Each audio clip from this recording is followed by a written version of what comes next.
All right.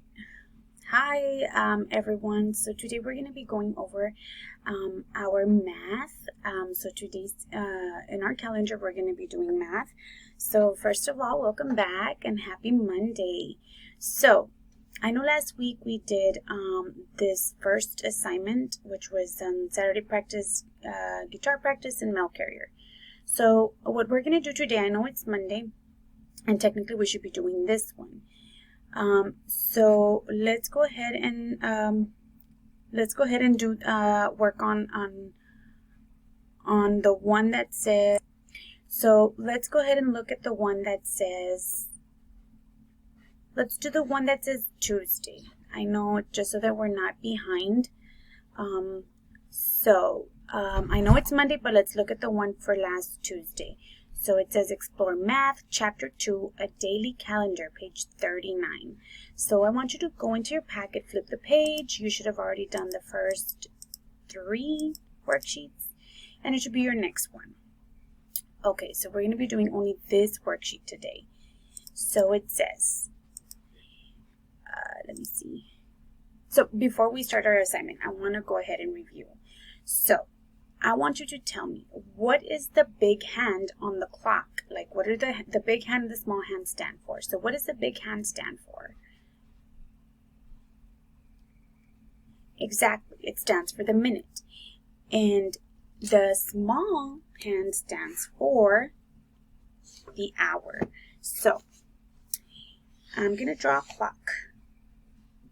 And we said the small hand is the hour and the big hand is the minute, correct?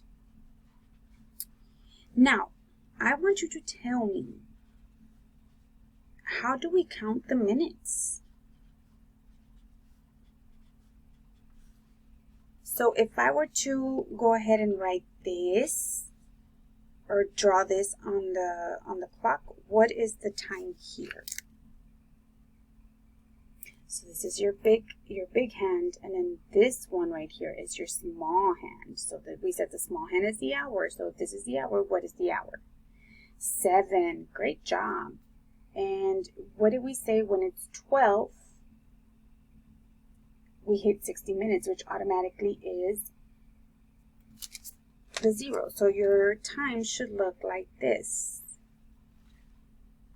7 o'clock. Okay, let's continue. So it says directions.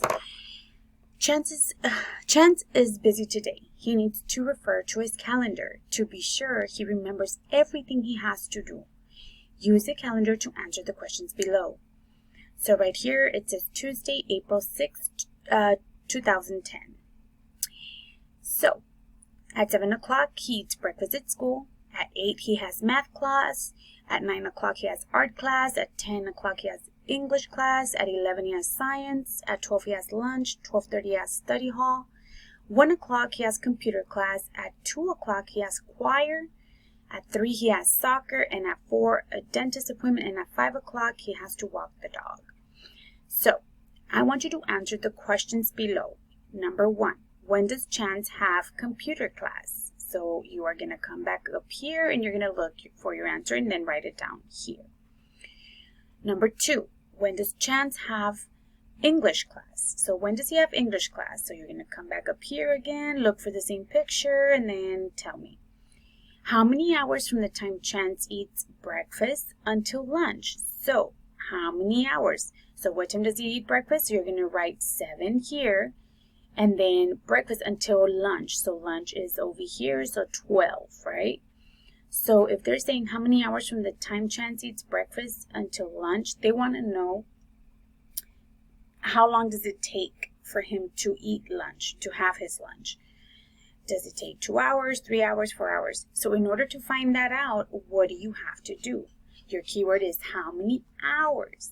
So you're going to add or you're going to subtract. Remember, they want to know. They want to know how long does it take from the moment he eats breakfast until he has lunch. So you're going to have to do what? You're going to have to subtract. Great job. So I'll let you to figure that out. Number 4, if Chance is at soccer practice, how many hours ago means it already happened, was he in science class? So soccer is at 3, science is at 11. So they want to know how many hours ago. So keyword, how many? So what do we have to do? We're going to add or we're going to subtract? It already happened. Yes, great job. We are going to subtract because it's wanting to know how many hours ago. It already happened. So number 5, how many hours from the time Chance went to the dentist until he walked his dog? So again, keyword, how many, and I'm sure by now you should know what you're going to be doing. So with that being said, if you have any questions, you can contact me and I will help you out. There's also a bonus question down here that you can answer for extra credit, and it says, how long was Chance study hall? So how long was Chance study hall? You look for study hall, and then you should be able to see how long it was, because at 1 o'clock he has computer class. So from 12:30 to 1, how long was that? So when you are done, I want you to submit a picture and turn it in for a grade. So I believe that that's the only worksheet we have in our calendar. So if once you're done, go ahead and submit it. Good luck.